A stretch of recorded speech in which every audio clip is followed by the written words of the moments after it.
Welcome students. तो आज हम सैटर्न की सेकंड स्पीच डिस्कस करेंगे। इससे पहले वीडियो में हमने बील्ज़ेबब की स्पीच डिस्कस की। तो अगर आपने वो वीडियो नहीं देखी तो आप उसको देख लें ताकि आप इसको अच्छी तरह से समझ लें। तो जब बील्ज़ेबब अपनी स्पीच फिनिश करता है तो सैटर्न उसे रिप्लाई देता है, whereto with speedy words the archfiend replied. तो आर्कफिन का मतलब है Satan. Fallen cherub to be weak is miserable.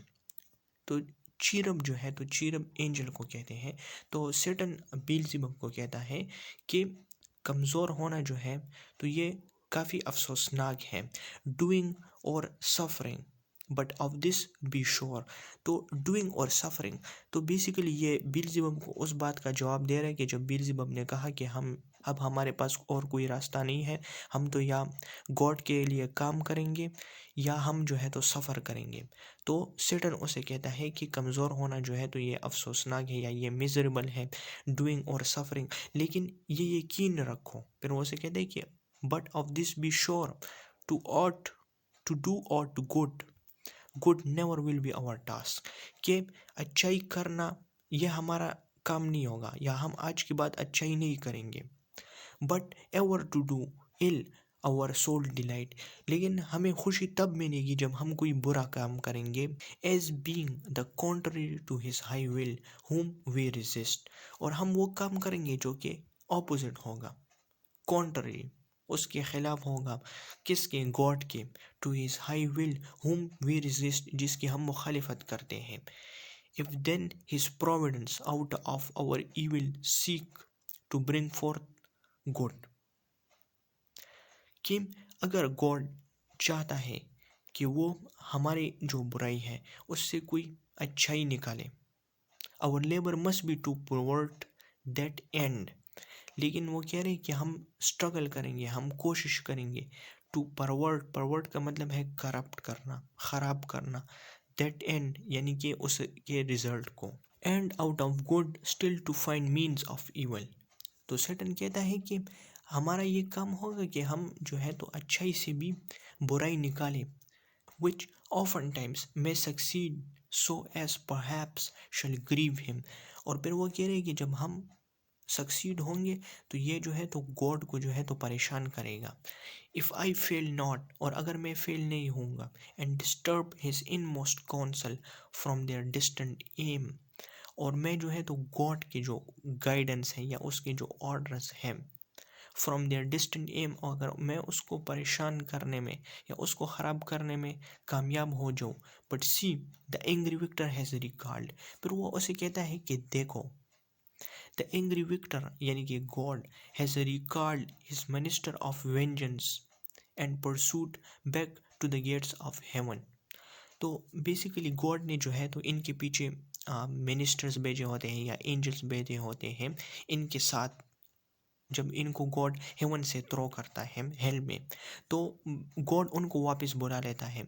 तो सैटर्न बील्ज़ेबब को कहता है कि देखो वो लोग तो अभी जा रहे हैं, अभी हमारे पास मौका है। The sulphurous hello shot after us in storm or blown has led the fiery surge that from the precipice of heaven received us falling।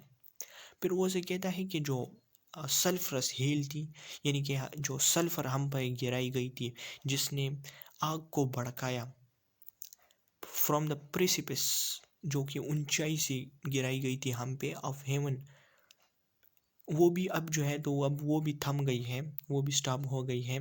And the thunder wing with red lightning and impetuous rage, और जो God ने जो thunder हम पे फेंकी थी तो वो थंडर रेड कलर की लाइट थी उसकी।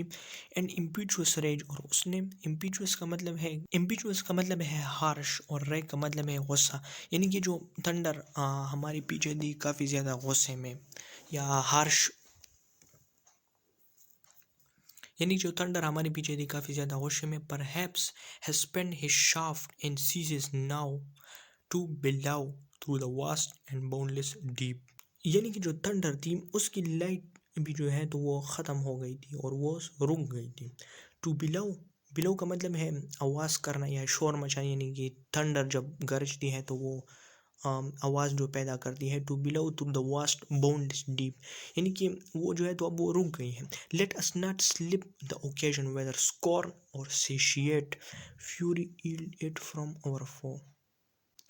लेट अस नॉट स्लिप, यानी कि सैटन बेल्ज़ेबुब को कहता है कि हमें इस मौके को हाथ से नहीं जाने देना चाहिए। वेदर स्कॉर्न, या हम यही पड़े रहें और अफसोस करते रहें, or satiate fury yield it from our foe, और जो गॉड की जो फ्यूरी एंगर को कहते हैं, यानी कि गॉड की जो एंगर है वो अब थोड़ी सी सेटिस्फाई हो गई है, इसलिए हमें इससे फ़ायदा उठाना चाहिए। हमें बिला वजह यहाँ पर बैठकर अफसोस नहीं करना चाहिए।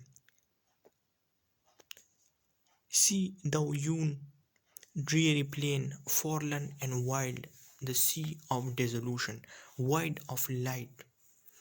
ड्रीरी प्लेन, ड्रीरी का मतलब है डल, यानी कि सेटन जो है तो हेमन की बात कर रहे हैं कि तुम इस जगह को देख सकते हो। फॉरलन एंड वाइल्ड, फॉरलन का मतलब है alone, and wild the seat of dissolution, dissolution का मतलब है एम्प्टीनेस या डिस्ट्रक्शन, कि उसे कहता है कि तुम यहाँ पर जो है तो एम्प्टीनेस देख सकते हो, तुम यहाँ पर जो है तो डिसोल्यूशन, डिस्ट्रक्शन को देख सकते हो। वाइड ऑफ लाइट, और ये वो जगह है कि जहाँ पर लाइट नहीं थी, लाइट की कमी थी। Save what the glimmering of this levied flames, और ये जो आग जो जल रही थी, कास्ट पेल एंड ड्रेडफुल, और जो आग जब जलती है तो वो जब अपनी येलो कलर की जो लाइट है वो छोड़ती है, तो वहाँ पर जो थी और अंधेरा था, लेकिन सिर्फ जो थी वो आग जो थी तो वो कास्ट कर रही थी, यानी कि वो जो आग की जो रोशनी थी वो वहाँ पर मौजूद थी और वो काफ़ी खौफनाक थी। Thither, let us stand, thither का मतलब है कि thither, let us stand from off the tossing of this fiery waves. तो फिर सेटन जो है तो बेल्ज़ेबुब को कहता है कि हमें यहाँ से मूव करना चाहिए, from off the tossing of this fiery waves, और ये जो आग के जो शोले जल रहे हैं यहाँ से, there rest if any rest can harbour, और हमें थोड़ा सा रेस्ट करना चाहिए। If any rest can harbour, harbour का मतलब है कि शेल्टर या हाइड करना, and reassembling our afflicted powers, और हमें अपनी पावर्स को इकट्ठा करना चाहिए। कंसल्ट हाउ, कंसल्ट का मतलब है मशवरे करना। How we may henceforth most offend our enemy, और हमें ये सोचना चाहिए कि अब हम अपने दुश्मन को कैसे परेशान करें। Our own loss how repair, और हम किस तरह अपनी जो हमारी जो हार है हम इसको किस तरह ओवरकम करें, यानी कि हम अब क्या करें कि हमें सेटिस्फेक्शन मिले। How overcome this direct calamity, calamity का मतलब है डिस्ट्रक्शन, कि हम किस तरह इस डिस्ट्रक्शन पे काबू पा लें, यानी कि अब जो हमारे साथ हो रहे तो हम इस कंडीशन को किस तरह ओवरकम करें। What reinforcement we may gain from hope, और हम उम्मीद से क्या मदद ले सकते हैं। इफ़ नॉट, अगर नहीं, तो फिर व्हाट रेजोल्यूशन, रेजोल्यूशन का मतलब है रिजल्ट या नतीजा। फ्रॉम डिस्पेयर, डिस्पेयर का मतलब है होपलेसनेस या मायूसी, तो हम तो फिर हम जो है तो अपनी मायूसी से क्या नतीजा अखज़ कर सकते हैं। तो ये थी सेटन की second speech. Please subscribe my YouTube channel. अगर आप पैराडाइज लॉस्ट पे वीडियोस देखना चाहते हैं तो मैंने प्लेलिस्ट क्रिएट की है पैराडाइज लॉस्ट बुक 1 पे, तो आप वहाँ पर सर्च कर सकते हैं। Thank you.